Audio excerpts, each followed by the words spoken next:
Hello, alright, welcome. My name is Sarah. I'm a tarot reader. I've got a tarot reading for you. It is the new moon in Virgo. Excuse me. Today, it was this morning on Saturday, the 23rd of August, 6:06 a.m. this morning. New moon in Virgo. So yeah, okay. So all I'm really feeling to say about that particular lunation before I get started with the cards is that new moons, again, like very generally speaking, are kind of a time of reset. A time of reset. Okay. And I wasn't going to do a reading this week, but I have felt, honestly, I felt like a sort of pull to do one. Like there's just been a kind of a pull to do one. And I am recording this at a time that I never ever record. I don't do this type of work because I've got to go to my job. So it's all kind of illustrating the energy, right? Because I'm doing a collective reading, it's general. So it's very much kind of speaking about like wider collective energy. And like I was saying, I was just feeling the pull to do a reading. So it is a collective reading, it's general, it's very open. There's some information in the description box of my channel if you just want to kind of give that a read.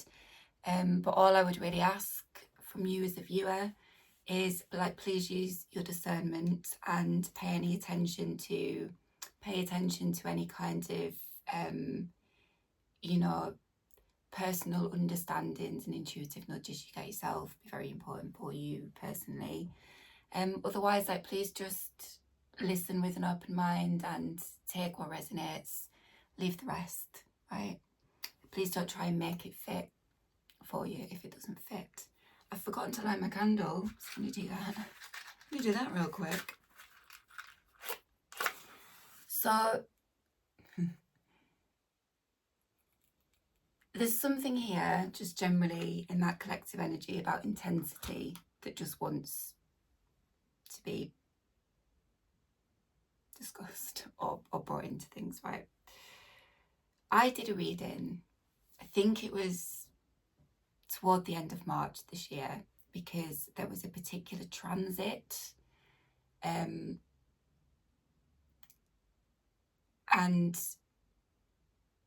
it's the transit of Black Moon Lilith in the zodiac sign of Scorpio. And I did a two-part reading.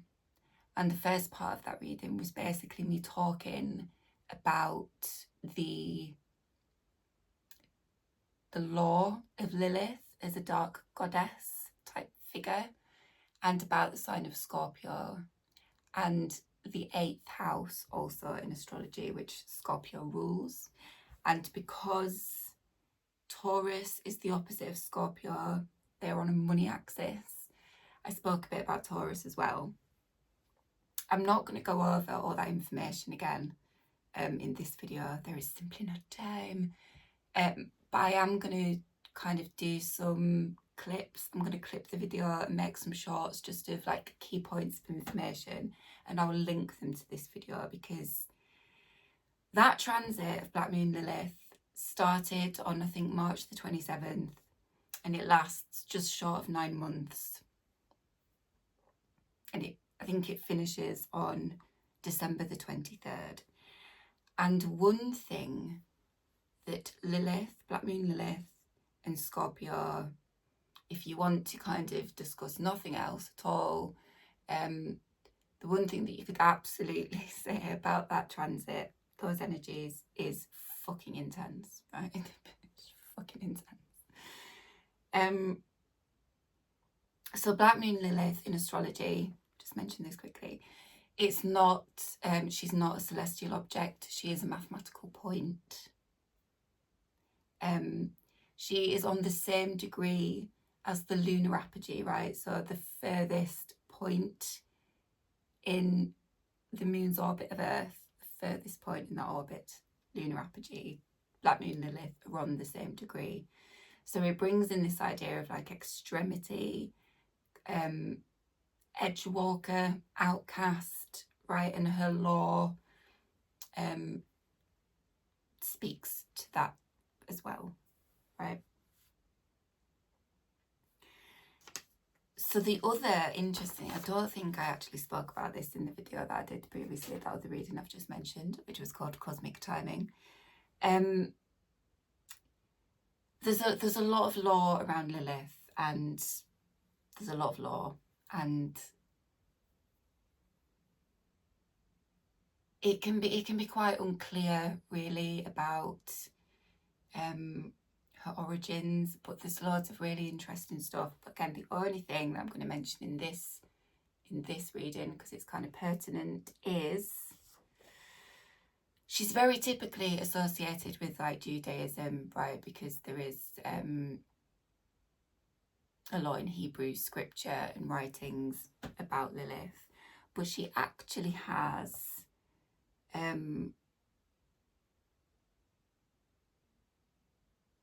like a very ancient source in Sumer and Mesopotamia. Okay, so her name actually comes from the Sumerian word Lilitu, which denoted a class of female wind spirits. Okay, Sumerian lord goes on to call her Lilith or Lilit, which Lilit translates as of the air, or just Lil, which translates as air. She's mentioned in the Epic of Gilgamesh, right, as well, on tablet 12, as Lilith, the Maid of Desolation. She also appears in a magic story in which she represents the branches of a tree. So there's a lot of kind of disagreement on certain things about Lilith's law, but the one thing that tends to be agreed on wholeheartedly by Sumerian scholars is her relationship to witchcraft, right?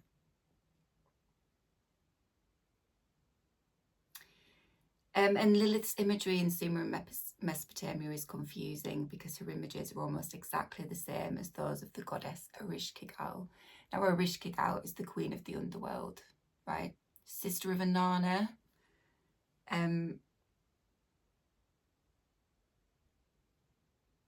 So this is really interesting, this particular author writing about Lilith. One theory that he considers probable is that Lilith was a dark goddess of wind and storms in Sumerian culture, giving her all the associations with demons. She has a lot of associations with demons. The goddess of the underworld, and Inanna. So Inanna was the goddess, or she was quite similar to the Western Venus. Okay, she was the goddess of love, sex, desire, fertility, and war. And very importantly, there is a long history of goddesses who they rule over both sex and death, right? They are very much embodiments of both beginnings and endings. So I'll give you that information. The thing about the intensity, right? And that I was saying at the beginning about this, I really sort of feeling a pull to do a reading. There was like an energy pulling on me, right? As a reader. Collective energy that was kind of pulling.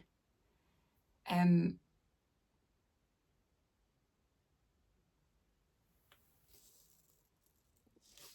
back. Okay, pulling. There is, with the first cards out, or where I'm going to start in the spirit actually, is this Knight of Cups. And we had Gentleness. Came out with a Vitex, okay.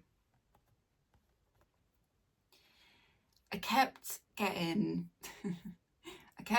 the song, Here Comes the Sun, right? Specifically the lyrics, like, you can come on out now, right? You can come on out now. Here Comes the Sun. Nina Simone's version, I don't know whether that is particularly relevant or whether it's just because it's the version that I listen to more. but she is a feminine energy, right? She's not George Harrison. So there is this idea of emerging here. Because Vitex is Agnes Castus, right? Agnes Castus is very, got a very ancient connection to the feminine mysteries, right? Feminine mysteries. In Greece, it was kind of Persephone and Demeter. But it's a very well-known endocrine stabilizer, especially for menstruation, right? For folks with ovaries. It has got a strong association there. But the idea of emerging,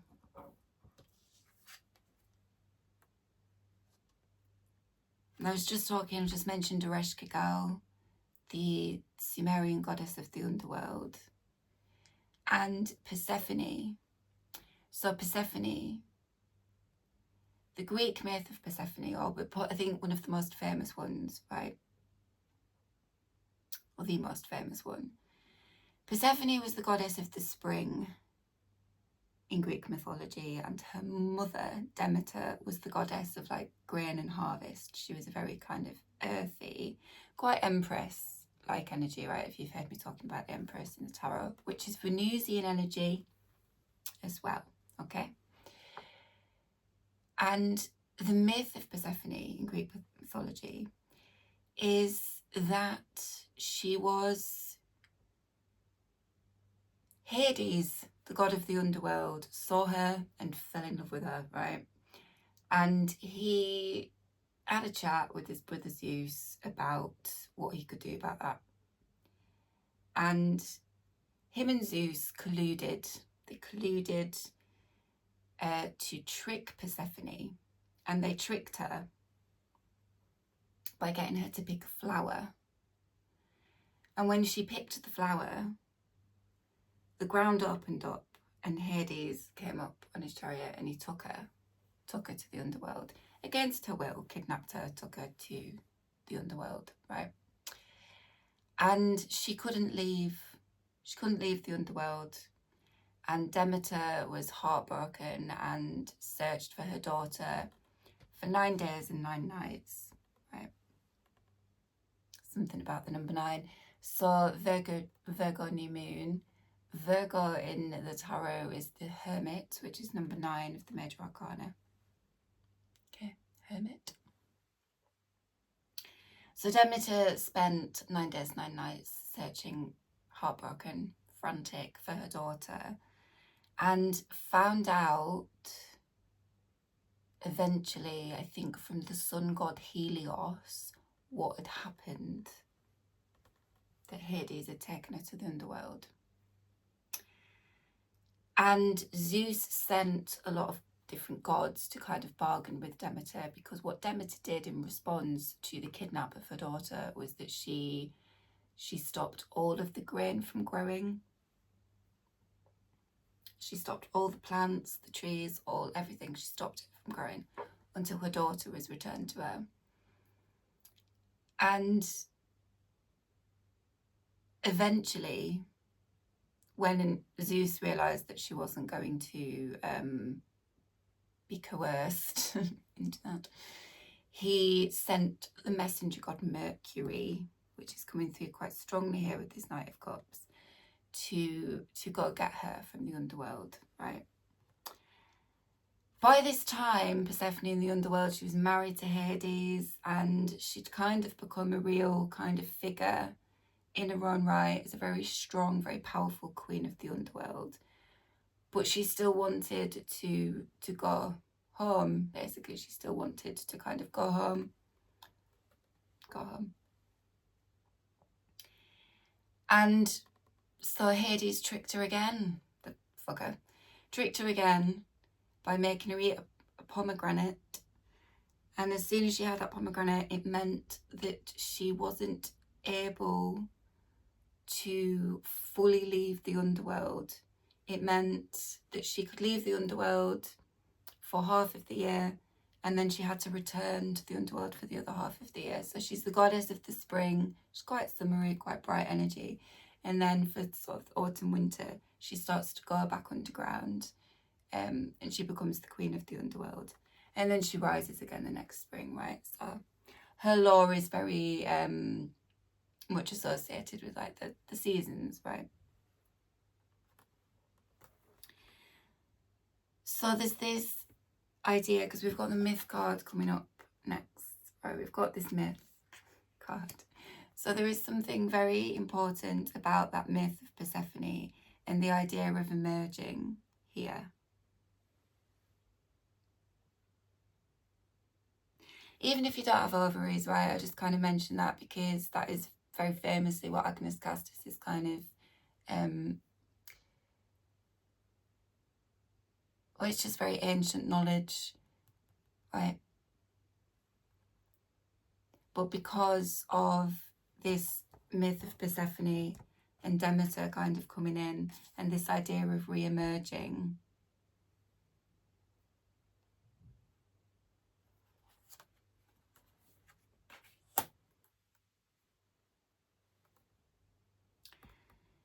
some folks are in this kind of energy of re-emerging, okay? And they have in some way been in a kind of underworld energy. There are lots of different ways that could apply for people as well. So take it how it would kind of fit for you. But there's like a metaphorical underworld energy that some people are emerging out of. And that idea of like hermit, the number 9, right? So there is some aspect of solitude to it. And what I want to kind of say is, with the Hierophant coming up here, is it doesn't mean like solitude like a hermit, that people have literally sort of been living in a hermitage somewhere, right?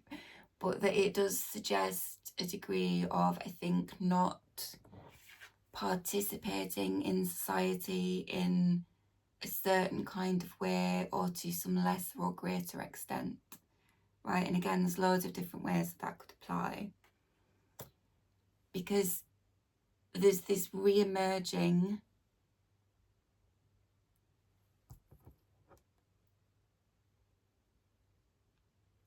out of it, right? They're kind of coming out of some metaphorical underworld. They are re-emerging into society or life. Vitex is a friend of the edgewalker, the wise ones of the fringe, and the outcasts, right? So there's really strong Lilith energy here. I remember me saying about the lunar apogee.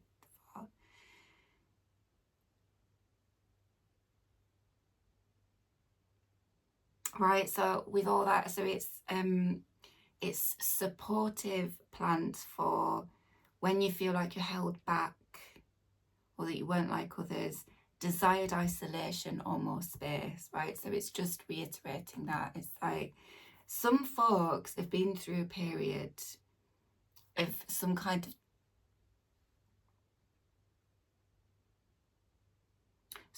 of isolation, whether that was desired or circumstantial, right? But that's what they are emerging from.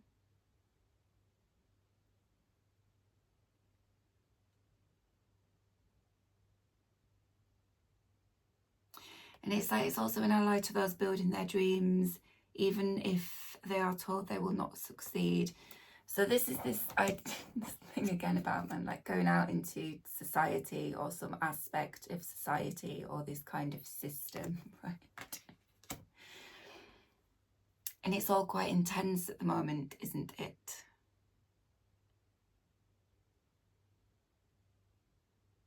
things seem to be intensifying, which is, although it doesn't fucking feel like it, sometimes it is a kind of cyclical thing, okay? There was, you know, if we kind of look back to the end of March, just on a personal one, or, you know, in wider society, whatever, there's been some kind of uptick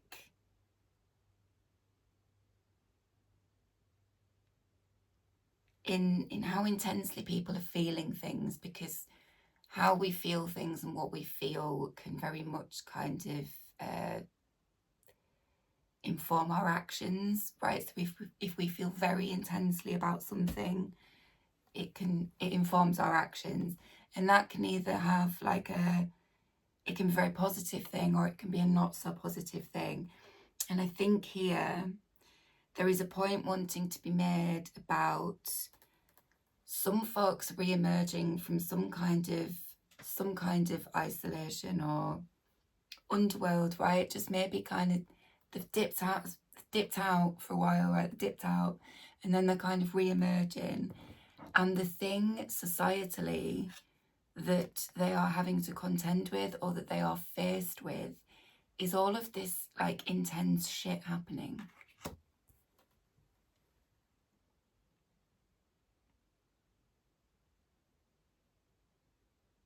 So there is kind of something maybe about, you know, a bit of a sense of defeat or hopelessness that can actually kind of have us, it can put us in that, can't it? Because that, it's almost like societal goings on making people feel perhaps quite intensely that they're not going to succeed in things that they are wanting to do, right? It's like with the gentleness,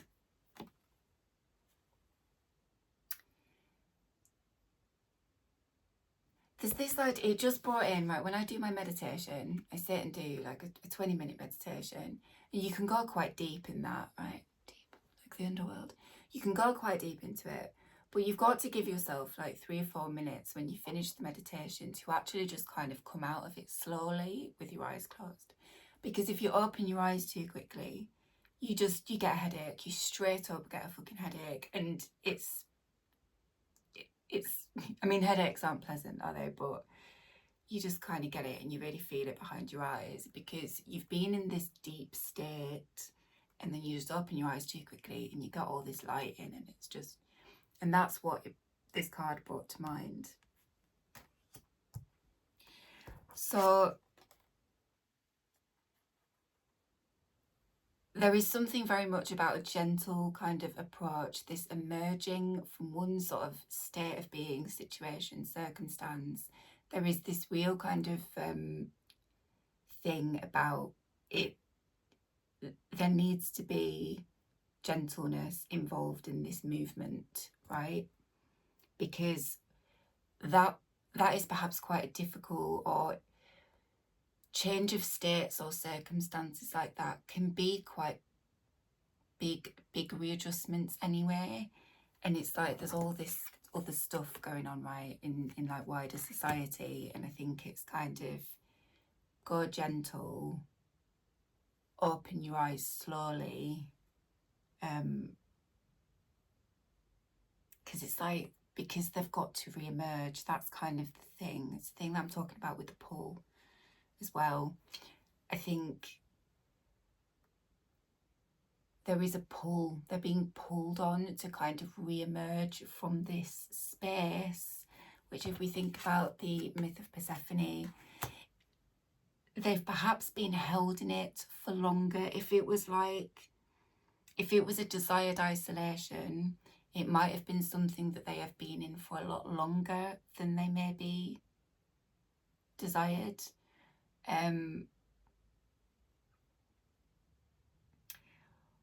Or they're just needing like some kind of pull, right? Some kind of thing to get them to do it. Because look, it's like there's a shyness here. there's a tenderness. It's like this bird is kind of coming, Queen of Swords here. It's like they have to start moving. They have to kind of come out of this underworld space. But there is a need for them to do it in this. It's recommending a gentle approach.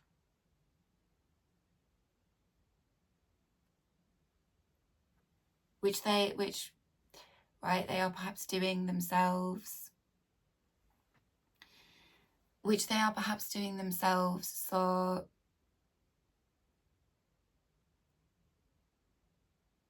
there's something pulling on them. There's something about this transit that is kind of pulling to help move them,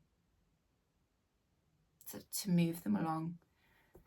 Lilith, Lilitu, spirits of the air, right? She's helping. I think there's quite a lot of spiritual help here for them to do this, right?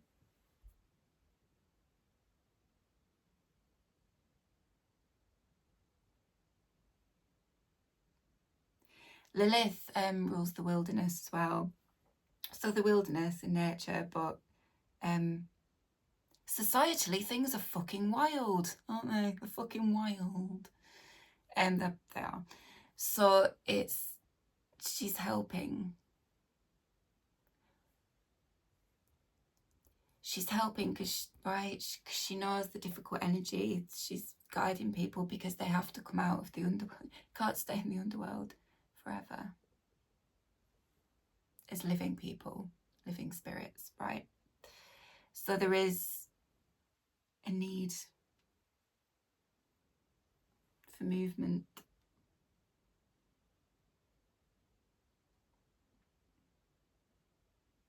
Friend of the Edgewalkers, the little Edgewalkers over here, man, with the Vitex. The Vitex was saying a bit more as well.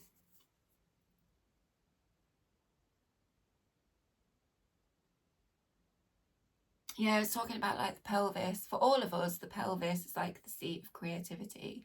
And it's the point in our body where all of our blood flows through it, right? As it circulates through the body.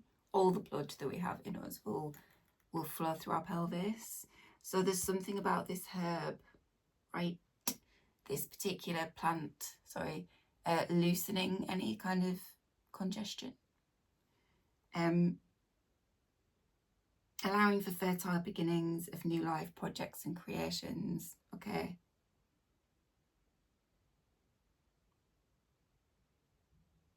Because the underworld isn't, right, it's not a fertile place. That's not the place. There has to be some kind of movement, even if that's just energetic, right? But it's likely, I think, that it will be showing up in a real world way.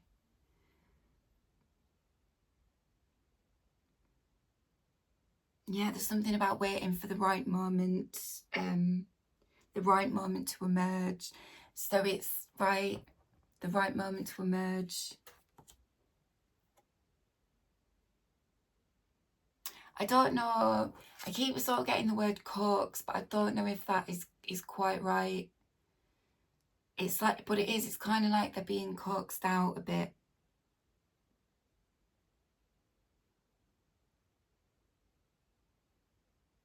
So the thing, right, as well, is there is an idea or something that just kind of occurred to me about, like, because it's come up in previous readings, right, about wanting something or just desiring something very intensely, and that can draw things towards us. It can make things happen, right? Especially if it is kind of coming from a place,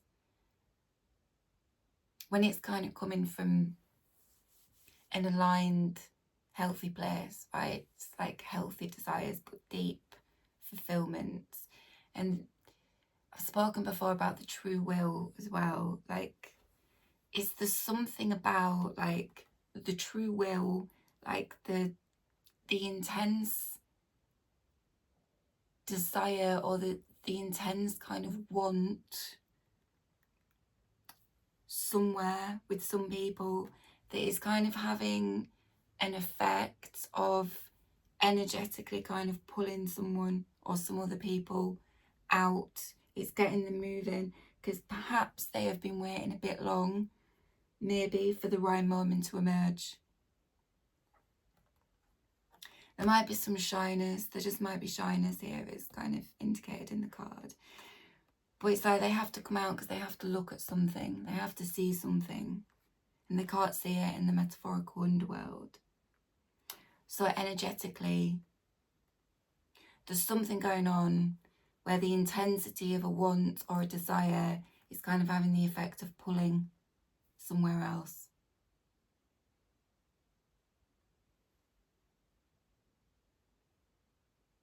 Which people may or may not realise they're doing as well, right? That would depend how tuned in we are to ourselves, I suppose. So, because the Hierophant coming up next, right, this is Taurian energy, ruled by Venus. He was actually coming through with like this blessing energy, very much signifies blessings. But there was something a bit cautionary about it as well. It was, you know, it was sort of reiterating that gentle approach, like you need to take a gentle approach. So it's like he's blessing the movement, blessing the emerging from a particular space, right? But he's also cautioning. He's also cautioning this one. Which later in my meditation, it sort of turned to him sort of, the figure would kind of move and, you know, sort of usher them past with his hand. So there is this real kind of welcoming energy to it. But the caution thing, and I think that's because of what I've just been saying about shit being a bit fucking wild at the moment, man. Because the Hierophant came out with Myth, which was kind of partly confirming like the Persephone Demeter and the Sumerian myths, right, the Epic of Gilgamesh, kind of talking about all that. Came out with Kelp. Kelp's the tide bringer, okay? Talks about locating ourselves in relationship to other living beings. Weaving into the web of place was the thing, right? So there's this kind of welcome home, right? Because we all come from the matrix that is the sea. So there's this idea of home here. And so it's like being welcomed home. As they come out of the underworld, they're being welcomed home. But there's also this caution. Because it's very important that they don't open their eyes too quickly. That they take their time. And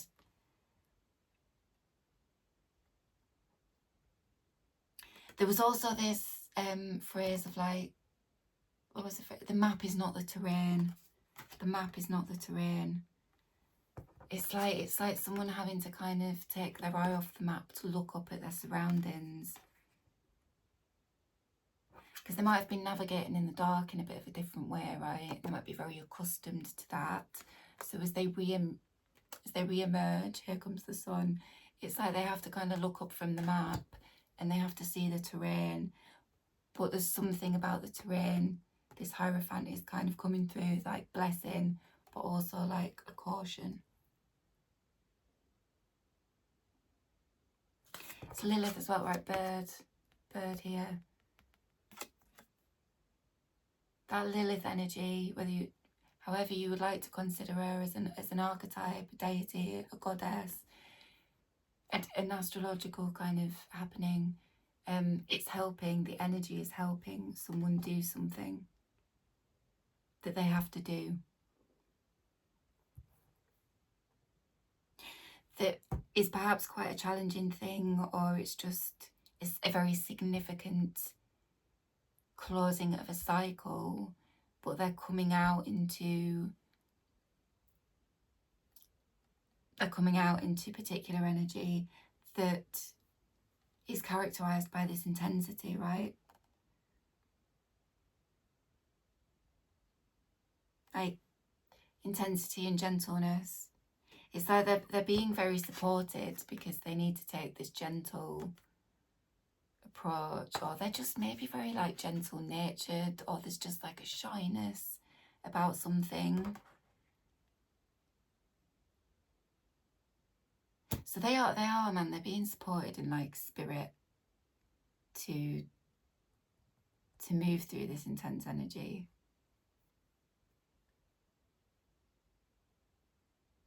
Because they have to get out of the underworld. So the Hierophant, right, is welcoming home. But yeah,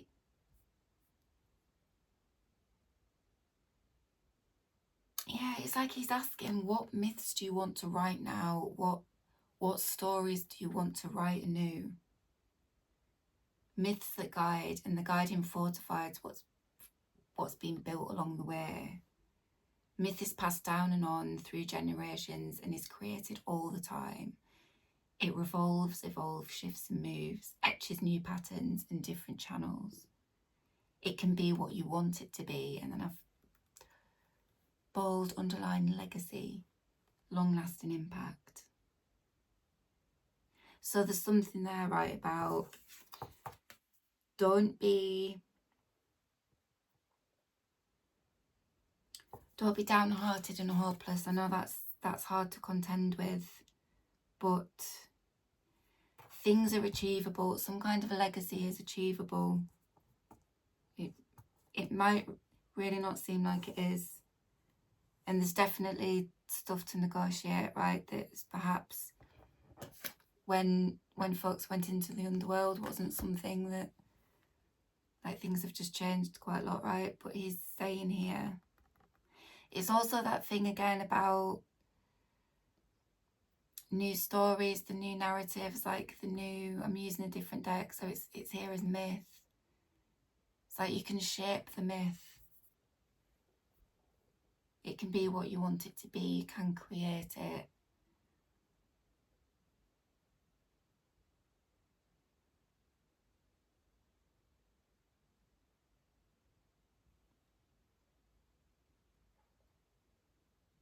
Something about speaking to you in the mother tongue as well, like of salt and water because of the kelp.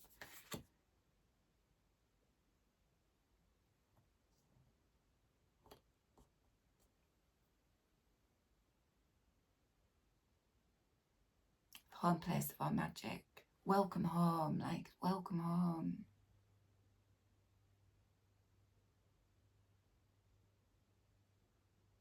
It's kind of worth mentioning a bit, right? I actually got really pissed off, I think it was last year, about that myth of Persephone, because it's horrible really when you think about it, isn't it? She was kidnapped and held captive in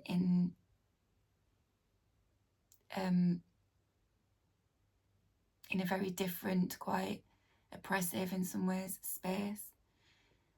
And then when she was kind of granted her freedom by these kind of masculine gods, she was tricked again and sort of bound, like eternally bound to this space when she just wanted to go home. So it's actually like, I got pissed off. As a woman, partly there, right? Okay, because I identify as a woman. And you just, fucking, you know what I mean? There's a lot of myths. I think unpleasant things happen to her in the underworld as well. I think it's romanticised quite a lot that her and Hades fell in love and they got married, right? So there's a lot. So it's talking, because I basically kicked back against the myth about, I was just like, fuck this kind of subjugation, right? Subjugation of women that you just see, but really subjugation of people. So it's sort of saying like, you can create your own, or it's like, those old myths can evolve, right? It doesn't have to be, those old myths can evolve, things can evolve, the legacy, the things that have a long-lasting impact can be what you want it to be. Etch new patterns, different channels. Maybe especially now, societally, right? Especially now. So the next, I'm going to have to zip through these cards, man. Right, so the next was this Queen of Swords who came out with Mysticism and Clary Sage. Right. This was a bit of a trip to interpret.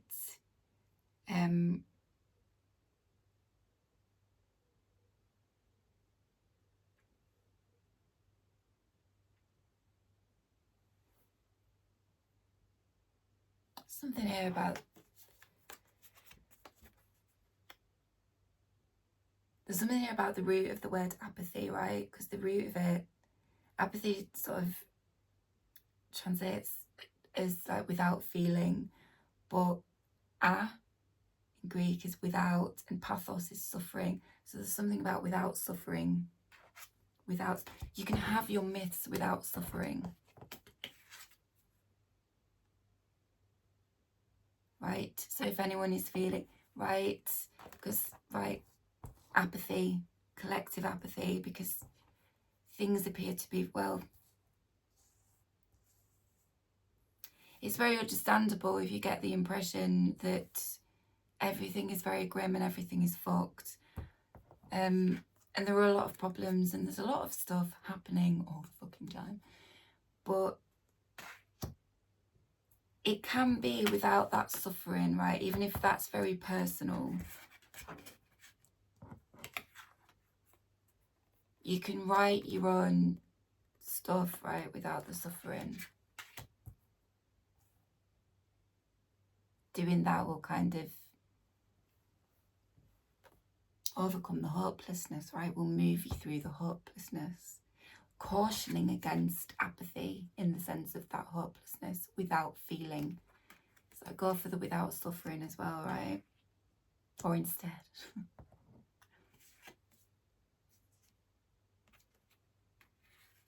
Right. So the Queen of Swords in the Mysticism. This is, again, right, this is Lilith. This is very kind of, got natural mystic, Bob Marley, natural mystic, the tune, right, blowing through the air, Lilitu, the spirits of the winds. I think this is like a really big universal energy that is just moving through, right? So that Lilith transit that I was talking about at the beginning, it's just like it's a big energy, right? It's not in it. It's like the energy is what you do with it, right? You can do good things with the energy. You can do bad things with the energy. I think we're seeing a lot of bad extremity, right? Sort of extreme, intense things. Good things can be done with the energy as well, right? There's a light and shadow to everything. So there's something, this energy is moving through, and you can tune into it and you can work with it. You can do things with it. You can do good things with it. The things can be rooted in this kind of higher and deeper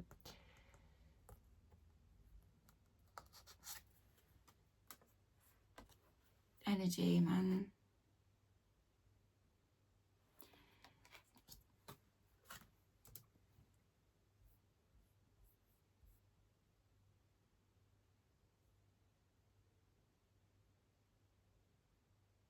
Yeah.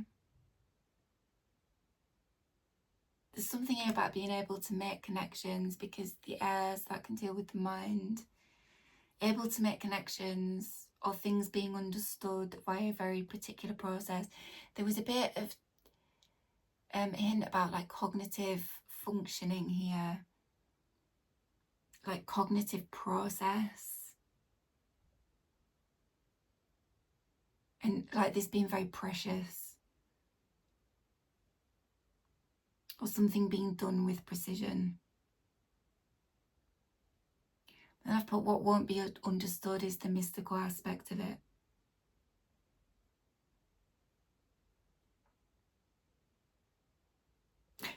I've put it doesn't have the same functioning as the human mind, yet it is a mind, universal energy.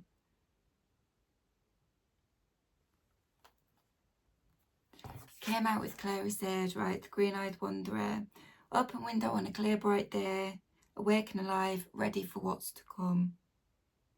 A bright ally that helps to remove the obstacles and thickness from decisions, from making change and becoming new.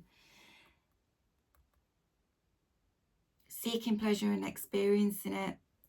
Clearing the eyes and mind to look freshly at where you are headed and why. So there's about like someone has to see something. They have to make a particular movement, come out of this metaphorical underworld so they can look freshly at where they are headed and why.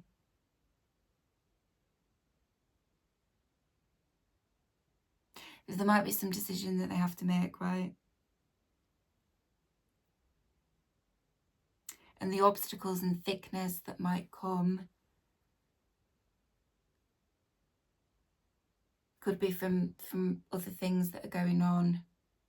There's something about like processing there, about like processing things that are happening, like cognitive ability or the way that something is processed. There is a bit of a suggestion of kind of there being something about that is in some way kind of disrupted, or maybe harder.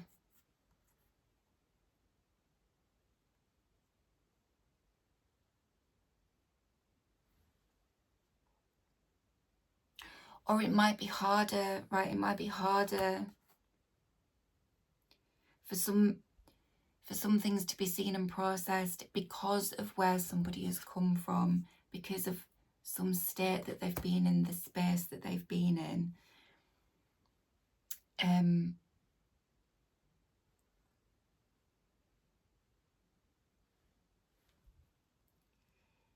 It's like it makes it a bit harder, or it poses some particular kind of challenge to them processing, right? They've got to look up from the map and see the terrain. It's like they've been very accustomed to moving around in a particular kind of energy and space, right? It's this underworld. And now they've got to adjust, but there's all this other stuff to consider and to move through and to kind of process. So it's like having to make this massive readjustment anyway. And then there being all this other stuff. So there's something about that.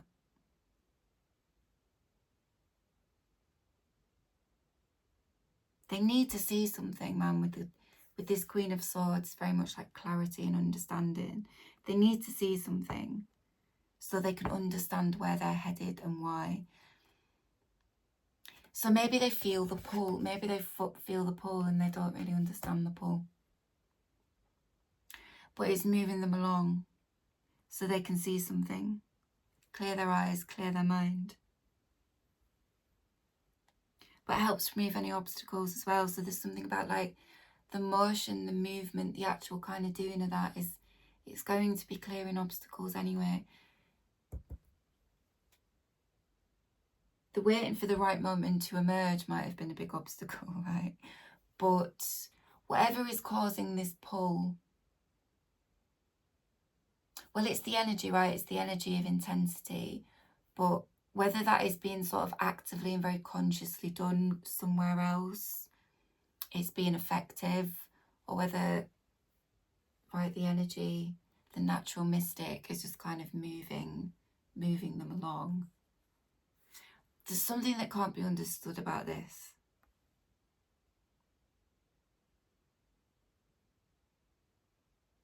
It's perhaps not to be understood in this reading, actually. Right, so then we've got this King of Pentacles, which is also Taurian energy. Hierophant is Taurus. So honestly, this was kind of coming through as like a bit of a sort of a spirit guide of this one.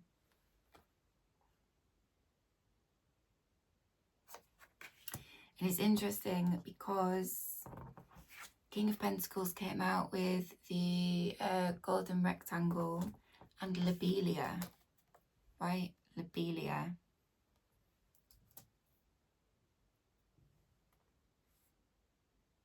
So it's really interesting because Lobelia is this lion's mane and the Queen of Swords is wearing a lion's mane.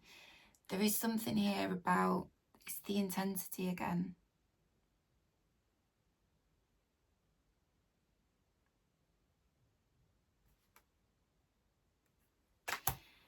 Because Lobelia talks about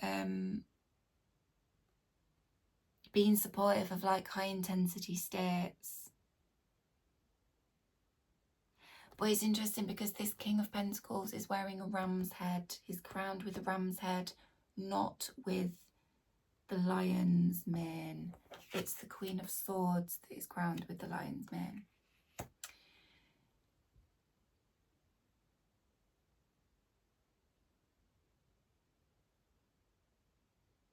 It's like strength. There's a strength here.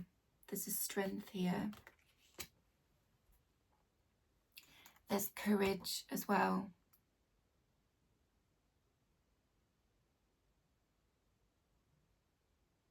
Maybe this is what somebody has to see.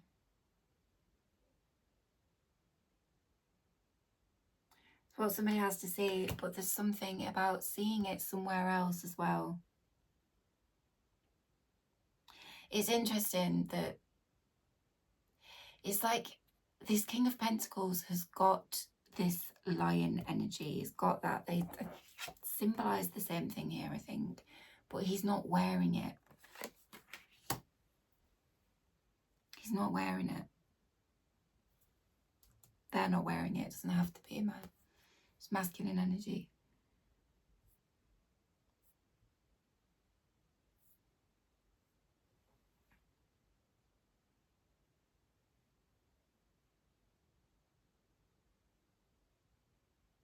This could also just be a very societal energy as well, or it could be something very specific within a society, right? King of Pentacles.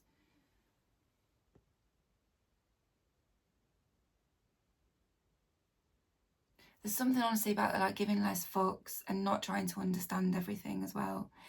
I think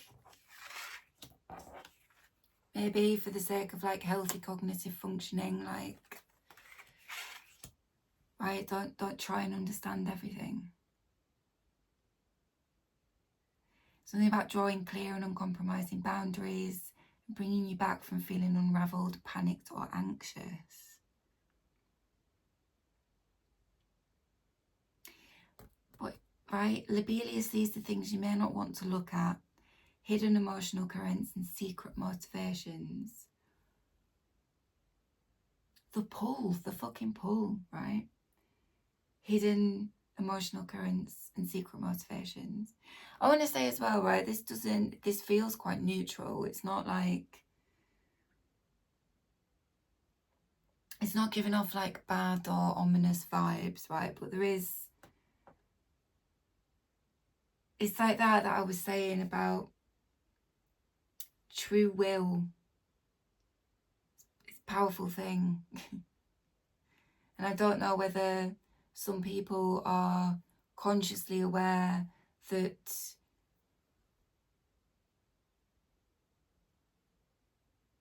they are like willing something towards them, right? Or they're willing something to happen. Like the strength of the true will, right? So this one might not be aware of that, but this one is. That's what the crowning's about.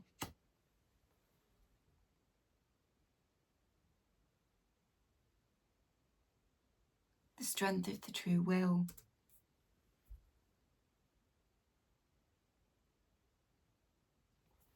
It's what someone's got to look at, or it's what they've got to see in themselves. It's what someone's helping them see.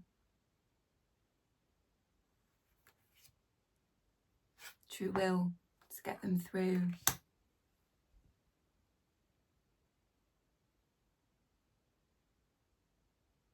Right, and it might be, they might not be aware of what their true will's kind of taking them towards as well, which what that looking freshly at where you're headed and why. It's maybe like a bit of a check-in, right? Of people having gone a certain distance or done certain things but there are emotional currents and motivations that perhaps people aren't aware of. It's like once you see it, you can handle it. The monsters are not as scary as we think they are.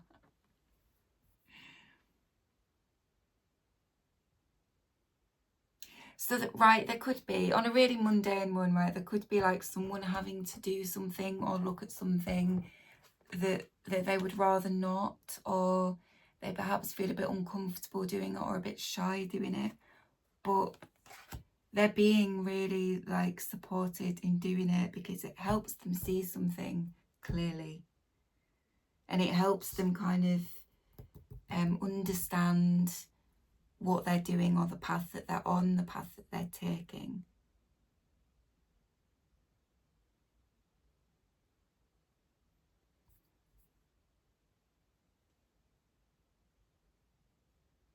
But this King of Pentacles, this was a bit kind of random with the golden rectangle. This feels a bit different. Just looking at something from a geometric standpoint. And I've put understand the proportions, look at the proportions, golden rectangle. For ratio, the required ratio, the answer is in the rectangle.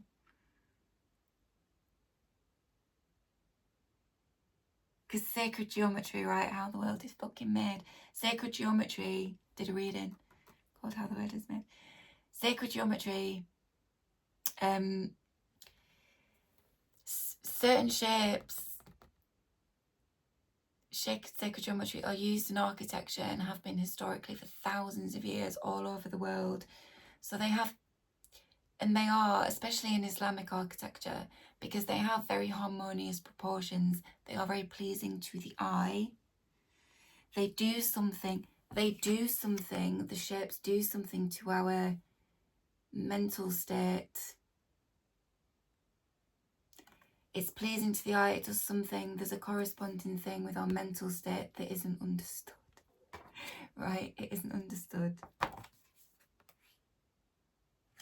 Don't try and understand that here, right? But there's something about the harmony in ratio and proportion, and there's something about the golden rectangle is like suggesting that you look at the golden rectangle for the proportions. There's something very mathematical about that, right? It represents a perfect harmony between divine proportion and earthly manifestation, okay? So there's something, that's why it's used in architecture, especially kind of religious, spiritual architecture as well, right? Connection to the higher realms. But there's something super fucking pragmatic and practical with it here.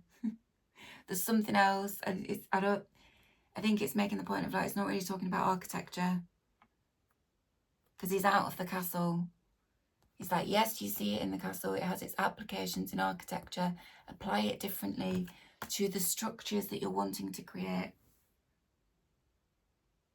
Understand the proportions as applicable to the structure you wish to create, right? Harmonious proportions. The ratio between the length and width corresponds to the square root of 2, creating what mathematicians call an irrational number, right? Which, I don't know, there's something mathematical that I don't understand about that, but it's like it's something worth considering. It's being pointed out, it's something worth considering, musing over, considering the proportions, the ratio, the golden rectangle, right? But applying it, or it, right, even just that, understand the proportions as applicable to the structure you wish to create. It's being pointed out to you, right?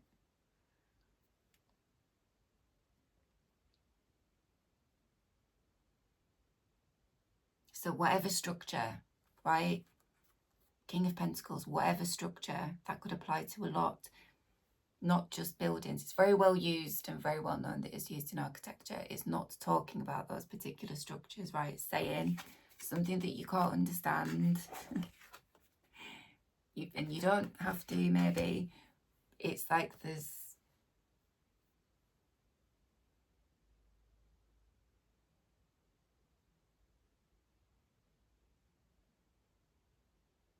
yeah, proportions that create spaces that feel they're naturally balanced. There's like mathematical perfection in it. The geometry can be applied to a lot of different structures. A lot of different structures, right? Structures that we're wanting to create. Yeah. Right, the four corners represent the cardinal directions. The ram is the symbol of Aries, which is cardinal fire. There's something about kill the king, make the emperor. Not fucking literally, but there's something about like a level up here, like a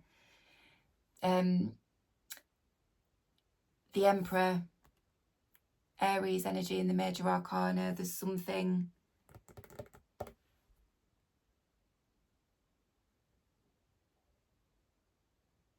Aries, sign of the ram, emperor in the Tower, major arcana. March, the springtime, right? The springtime. Persephone, goddess of the spring. Goddess of the spring.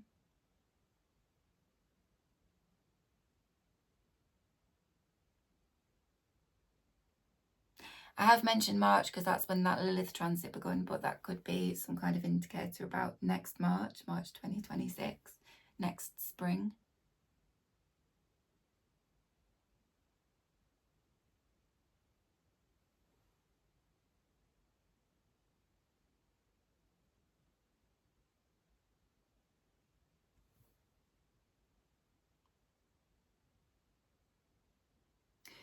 Something, the monsters are not as scary as we think they are.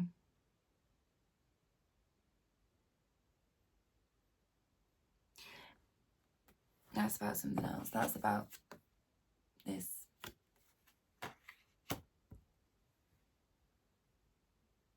That's not for this reading though. It might be, there's another message in these cards. Of course there is, because the energy is playing out in lots of different ways, right?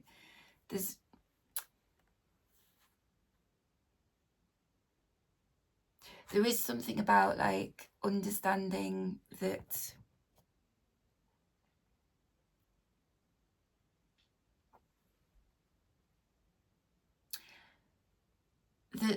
some figures in authority are scared. There was something about like psychology of politicians coming through, man, but it different reading. It's not this message. It's coming up here though. The monsters are not as scary as we think they are. I think we have to understand that there is fear when we maybe don't think there's fear in certain individuals. Anyway, okay. Consider the golden rectangle, King of Pentacles. Here comes the sun. Nina or George, whichever. Nina and fucking George, right? Okay, I hope that's been helpful. I have to go to work, so signing off. I'll see you later. Take care. Bye-bye.